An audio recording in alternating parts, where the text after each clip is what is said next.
Student, welcome to serious study channel. इस video में मैं आपको ग्रेविटेशन चैप्टर 10 का जितनी भी क्वेश्चन आंसर है under the chapter and exercise के जो भी क्वेश्चंस हैं वो मैं सारे सोल्यूशन आपको दूंगी। आप इस वीडियोस को देखिए, केयरफुली समझिए और अपने एग्ज़ाम में लिखिए और मार्क्स लेकर के आइए। चलिए क्लास, आप सीरियस स्टडी चैनल से सारे स्टूडेंट, डियर स्टूडेंट, आप लोग क्या करो, सीरियस स्टडी चैनल से ज्वाइन हो जाओ। आपको सारी सोल्यूशन मिलेंगे, 9th 10th सारी क्लासेस की मिलेंगे। ठीक है, तो आप सभी लोग ज्वाइन हो जाइए, सब्सक्राइब कर लीजिए। वीडियो को अच्छा लगे तो लाइक भी कर दीजिए। आपके लाइक हमें क्या करते हैं, मोटिवेट करते हैं अच्छी वीडियोज़ बनाने के लिए। तो चलिए स्टार्ट करते हैं। देखिए जो फर्स्ट क्वेश्चन है, state the universal law of gravitation. देखिए, the universal law of state gravitation that every object is universe attract every other object with a force called the gravitational force. The force acting between two objects is directly proportional to the masses and inversely proportional to the square of distance between their center. Okay, ये question हमसे पूछ रहा है कि universal law of gravitation क्या है। ठीक है, तो देखिए, the universal law of state gravitation that is every object in universe attract every other object with a force. इस यूनिवर्स में जितने भी ऑब्जेक्ट हैं वो एक दूसरे को क्या करते हैं, अपनी तरफ अट्रैक्ट करते हैं, और जिस फोर्स से वो अट्रैक्ट करते हैं उसे हम ग्रेविटेशन फोर्स कहते हैं। The force acting between the object in directly proportional और उस टू द मासेस, और उसके द्रव्यमान के मासेस की क्या होता है, डायरेक्टली प्रोपोर्शनल होता है। ऑब्जेक्ट के मास के जो फोर्स होता है वो डायरेक्टली प्रोपोर्शनल होता है और इन्वर्सली प्रोपोर्शनल होता है उसके डिस्टेंस के स्क्वायर के, सेंटर के डिस्टेंस के स्क्वायर के इन्वर्सली प्रोपोर्शनल होता है।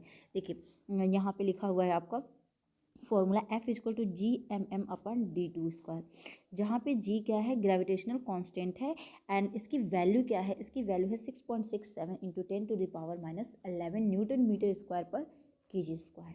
ओके, आप ये क्वेश्चन, इस क्वेश्चन का ये आंसर लिखिएगा, आपको फुल मार्क्स मिलेंगे।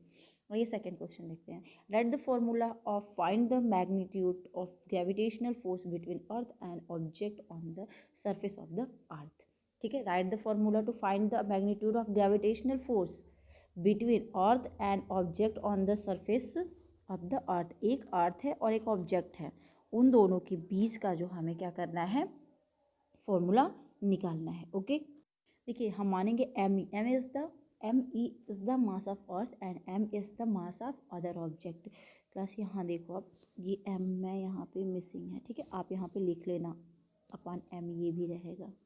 ओके, तो other object of the surface, if R is the radius of earth, then the according to the universal law of gravitation the gravitational force acting between the earth and object is given by the relation F equal to Gmem/r², where r² is equal to R क्या है, radius of the अर्थ है। ठीक है, good, very good. चलिए आगे देखते हैं। मेरा थर्ड क्वेश्चन है, what do you mean by the free fall. Free fall से क्या क्या मतलब है इसका। ठीक है, फ्री फॉल से आप क्या समझते हो, क्या मतलब, gravity of the earth attract every object toward the centre. Gravity of the अर्थ की जो ग्रेविटी होती है वो अट्रैक्ट करती है सारे ऑब्जेक्ट को किधर, टुवर्ड द सेंटर, सेंटर की तरफ। When A object is release by the height, जब किसी भी ऑब्जेक्ट को रिलीज किया जाता है एक हाइट से, तो वो कहाँ पे फॉल होता है, toward the surface of the earth. Influence of gravitational force, gravitational force के इन्फ्लुएंस में वो कहाँ पे फॉल होता है, toward the surface of the अर्थ।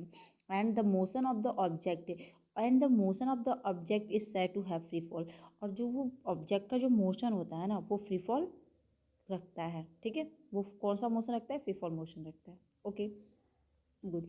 मतलब कि ये कह रहा है कि कोई भी अगर ऑब्जेक्ट को, अर्थ क्या करती है, अपने सरफेस पे, सेंटर पे सारे ऑब्जेक्ट को अट्रैक्ट करती है, और किसी भी हाइट से अगर किसी ऑब्जेक्ट को हम थ्रो करते हैं तो वो क्या होगा, toward surface of the earth. Influence of gravitational force, gravitational force के इन्फ्लुएंस पे वो अर्थ पे आके गिरेगा, और जिस जो ऑब्जेक्ट है जिस मोशन में गिरेगा उसे हम फ्री फॉल कहते हैं। ठीक है, फोर्थ क्वेश्चन है, what do you mean by the acceleration due to the gravity. ठीक है, when a object fall toward the ground from a height, when object fall toward the ground from a height, then the velocity change during the fall जब पृथ्वी पे कोई चीज़ गिरती है ना, तो उस समय उसकी वेलोसिटी क्या होती है, जब गिरती है उस टाइम वो चेंज हो जाती हैं।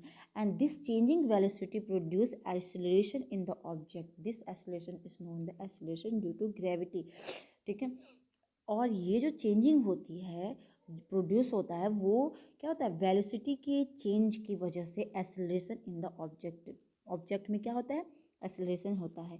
और इस एक्सेलरेशन को हम क्या कहते हैं, किस नाम से आते हैं, acceleration due to the gravity.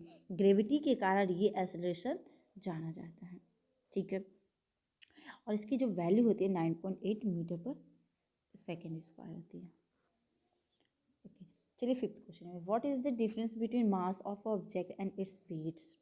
ठीक है, look at the previous videos of gravitation chapter for this answer. आप इसके लिए क्या करोगे, जो प्रीवियस है ना आपका, प्रीवियस जो क्वेश्चन है, प्रीवियस आपका जो वीडियो है, उसमें देखिए मैंने बहुत अच्छे से एक्सप्लेन किया है कि कौन सा है ये। ठीक है, कौन सा मतलब कि मास और वेट में मैंने बहुत अच्छे से एक्सप्लेन किया है, आप उसे देखिए और इसका आंसर लिखिए वहाँ से। नेक्स्ट वीडियो, नेक्स्ट क्वेश्चन का आंसर मैं आपको नेक्स्ट वीडियो में दूंगी। आप देखिए बेटा, आपको अच्छा लग रहा है तो वीडियो को लाइक कीजिए, शेयर कीजिए, बहुत सारे लोगों को शेयर कीजिए, और नेक्स्ट वीडियो का मेरा वेट कीजिए, मैं एज सुन एज उसे अपलोड करूँगी। तब तक के लिए घर पे बैठिए, अच्छे से पढ़िए एंड सेफ रहिए। Thanks for watching.